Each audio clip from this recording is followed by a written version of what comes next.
नमस्ते प्रणाम मलकारे सभी के गोड़ बहुत ही प्यारा तीज व्रत के गीत भोलेनाथ के वो लोग के सुनाओ तनी तो अच्छा लगी तो लाइक करम जा। अतनी भेद रउआ सुतीला महादेव सब धनवा ले गईले चोर। अतनी भेद रउआ सुतीला महादेव सब धनवा ले गईले चोर। धनवा में धनवा शिव के डमरू तिरसुलवा उहो तिरसुल ले गईले चोर। धनवा में धनवा शिव के बसहा बैलवा उहो बसहा ले गईले चोर।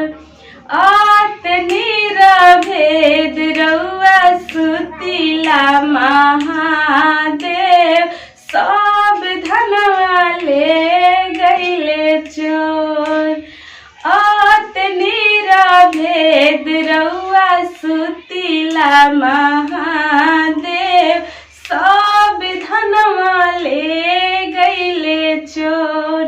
धनवा में धनवा शिव के मिरिगा के छलावा उहो छलवा ले गईले चोर। धनवा में धनवा शिव के भंगिया धतुरावा उहो भंगिया ले गईले चोर। धनवा में धनवा शिव के बसहा बैलवा उहो बसहा ले गईले चोर। अतनी भेद रउआ सुतीला महादेव सब धनवा ले गईले चोर। अतनी भेद रउआ सुतीला महादेव सब धनवा ले गईले चोर।